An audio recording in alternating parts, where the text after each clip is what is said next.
My name is Pyrrhus Alsas. Uh, I can't begin to tell you what Christ has done for me. He's done so much, and he has so much more he's going to do for me.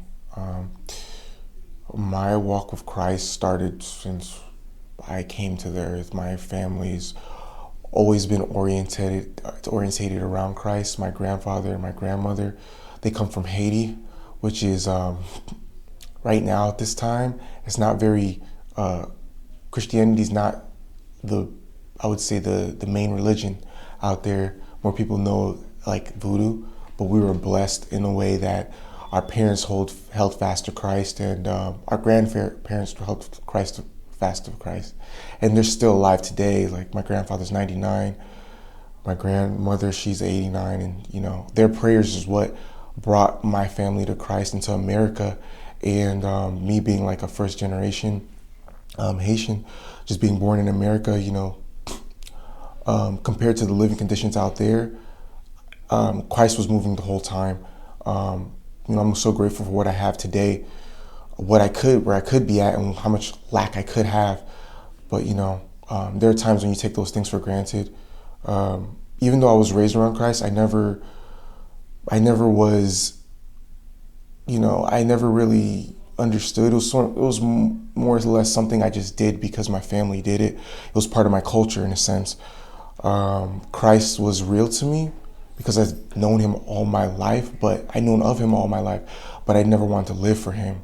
So that was the difference. So, in my teenage years, I strayed away. I still prayed, but I strayed away from Christ. I didn't want to do, I didn't want to read my Bible. I didn't want to, go to church all the time because to me, at the time, it wasn't something that was cool, I guess. None of my friends in my environment were doing it. Even though I knew it was right, even though I knew Christ was real, I just wasn't willing to submit to him because I found the world so attractive. I found the world something I wanted. I wanted to experience some things everybody else was doing. I wasn't a follower. I didn't do everything other people did, but I still wanted to live my life my way and not Christ's way. So, a few years in a negative environment, I started to see how dark the world was. I lived in New Jersey, basically in Irvington, New Jersey.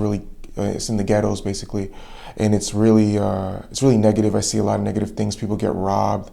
I hear people get shot. Like people that I've known. Just the environment, the people, is just a dark atmosphere.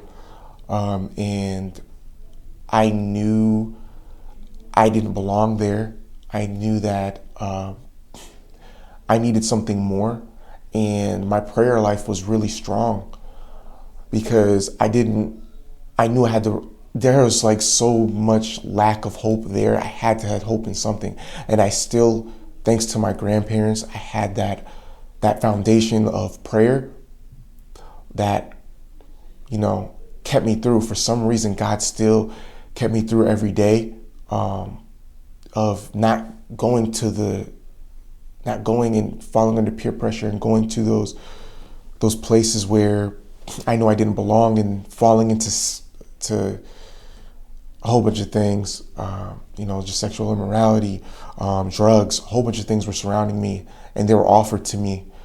But God kept me away from them for a reason. And when I turned the age of 18 and I was going to college, my whole plan was to